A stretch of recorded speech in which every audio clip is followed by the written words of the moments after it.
Subscribe करें अपने YouTube channel learn about medicine को और बेल आइकन दबाएं लेटेस्ट नोटिफिकेशन पाने के लिए। वेलकम फ्रेंड्स, सुस्वागतम दोस्तों। क्या आपको खाना खाने के बाद सीने में तेज जलन होती है? आपको ऐसा लगता है कि गले तक खट्टा पानी आ रहा है? रात को सोते समय एसिडिटी और ज़्यादा बढ़ जाती है और आपने कई बार अलग अलग एंटासिड सिरप का प्रयोग किया है लेकिन कोई खास फायदा नहीं हुआ है? तो आज का यह वीडियो आपके लिए बहुत ही महत्वपूर्ण होने वाला है। इस वीडियो में हम एक ऐसी कॉम्बिनेशन सिरप के बारे में जानेंगे जिसे लेने पर इन समस्याओं से तुरंत राहत मिलने लगती है। वीडियो को आखिर तक जरूर देखें क्योंकि बीच में मैं आपको एक ऐसी जानकारी बताऊंगा जो अधिकांश लोग नहीं जानते और जिसकी वजह से कई लोगों को इस सिरप का पूरा फायदा नहीं मिल पाता।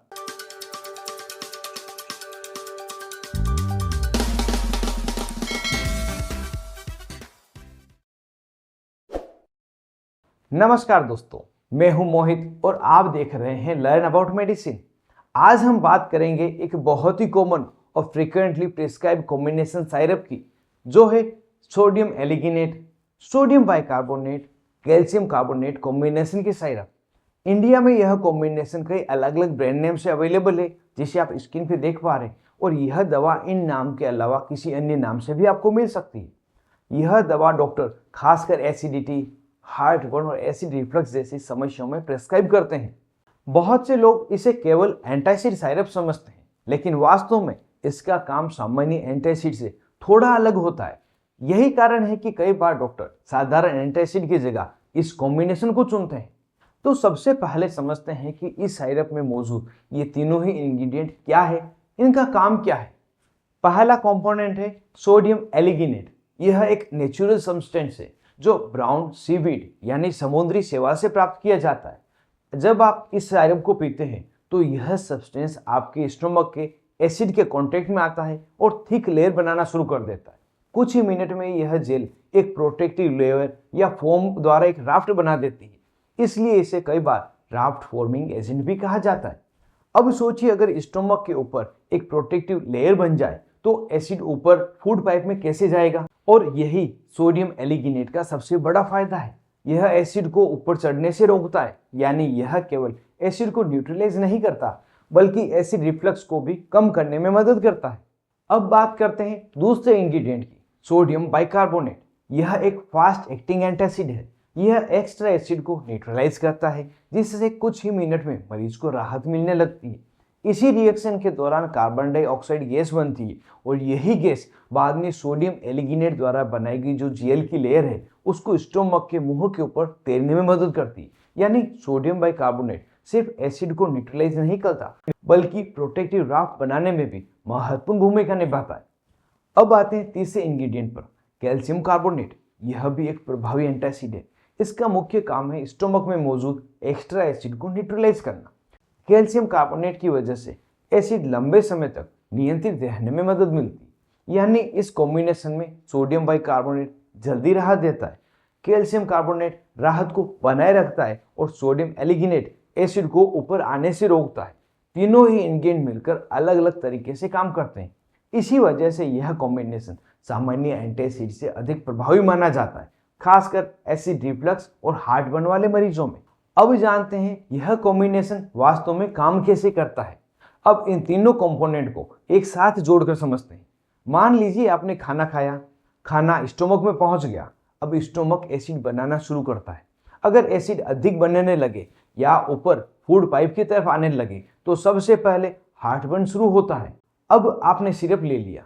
जैसे ही सिरप स्टोमक में पहुंचा तो पहला स्टेप, सोडियम बाइकार्बोनेट और कैल्शियम कार्बोनेट एक्स्ट्रा एसिड को न्यूट्रलाइज कर देते हैं, जिससे कि एसिडिटी कम होने लगती है।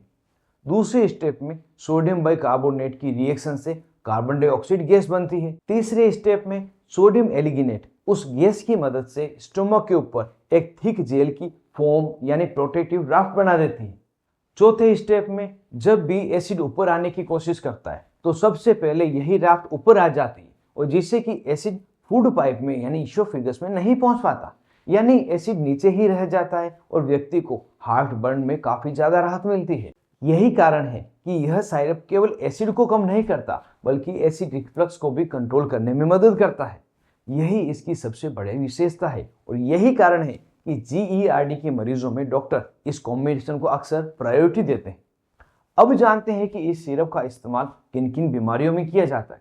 हालांकि अब तक आपने जान लिया होगा, फिर भी डिटेल में समझ लेते हैं। इस सिरप का सबसे कॉमन यूज है हार्ट बर्न यानी सीने में जलन होना। इसको ठीक करने के लिए जब स्टोमक एसिड फूड पाइप में पहुंचता है तो वहां जलन होने लगती है। मरीज बताते हैं कि सीने में आग लगे जैसी जलन हो रही है। खाना खाने के बाद जलन महसूस होती है। लेटते ही समस्या बढ़ जाती है। ऐसे मामलों में यह सिरप बहुत ही अच्छी तरह से एसिड को न्यूट्रलाइज करता है और एसिड को ऊपर आने से रोकता है, और इसी वजह से मरीज में बहुत ही जल्दी राहत मिलती है। दूसरा उपयोग है एसिड रिफ्लक्स या GERD मतलब गैस्ट्रोइसोफेगल रिफ्लक्स डिजीज में। GERD में बार बार स्टोमक का एसिड फूड पाइप में आने लग जाता है। इस कारण से मरीज को कई सिम्टम्स दिखाई देते हैं, जैसे कि बार बार हार्ट बर्न होना, खट्टी डकार आना, मुंह में खट्टा स्वाद रहना, गले में जलन, बार बार गला साफ करने की जरूरत पड़ना, सुबह उठते समय गले में दर्द, रात में खांसी या लेटने पर एसिडिटी का बढ़ जाना। ऐसे मरीज में केवल एसिड का कम करना पर्याप्त नहीं होता, एसिड को ऊपर चढ़ने से भी रोकना बहुत जरूरी है। यहीं पर सोडियम एरिगिनेट सबसे महत्वपूर्ण भूमिका निभाता है। इसी कारण से GERD के मरीजों में यह कॉम्बिनेशन सामान्य एंटासिड थेरेपी की तुलना में बहुत अधिक उपयोग लिया जाता है। तीसरा यूज है एसिड इंडाइजेशन।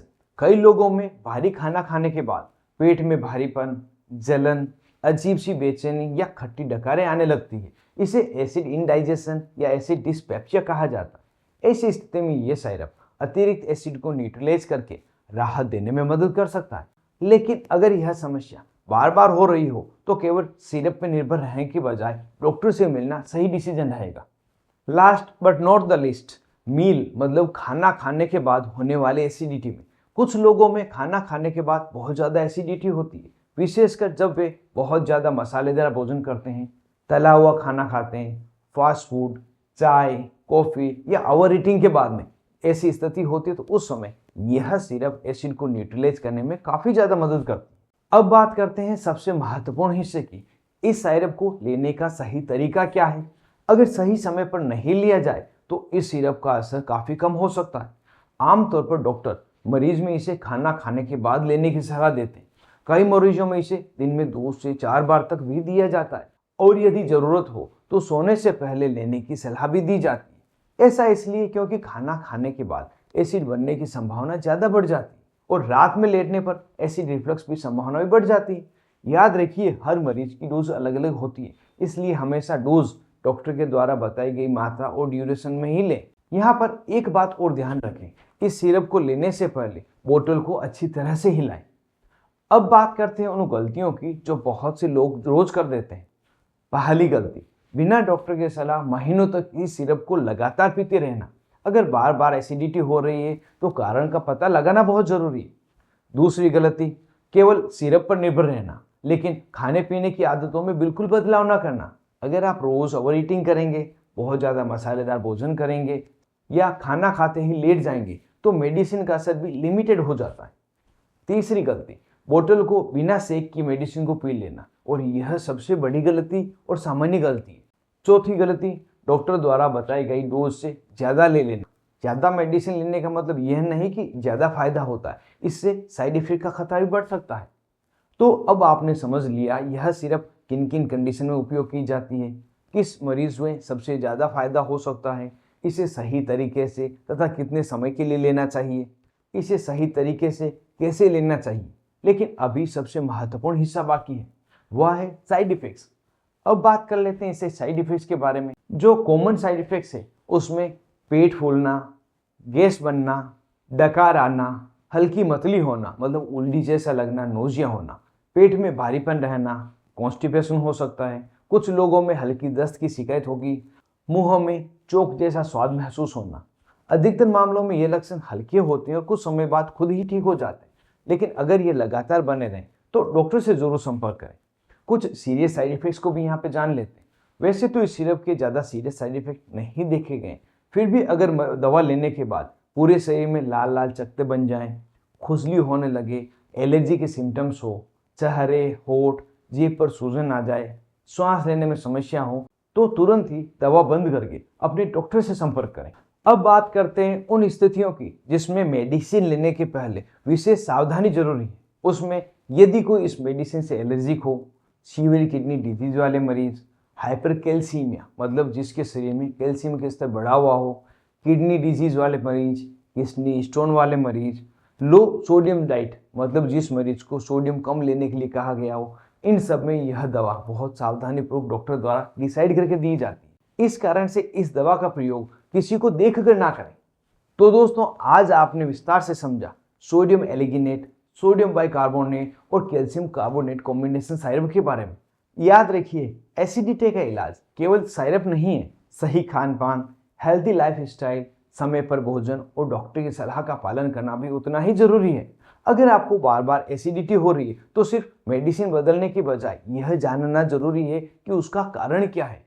अगर यह वीडियो आपको उपयोगी लगी हो तो इसे लाइक करें और अपने दोस्तों और परिवार के साथ शेयर भी करें। और ऐसी ही दवाओं से जुड़े हुए महत्वपूर्ण और आसान भाषा में वीडियो देखने के लिए आपके अपने YouTube channel learn about medicine को सब्सक्राइब करना नहीं भूलें। मैं मिलूंगा आपको अगली वीडियो में नई मेडिसिन के साथ। तब तक के लिए स्वस्थ रहें और मस्त रहें।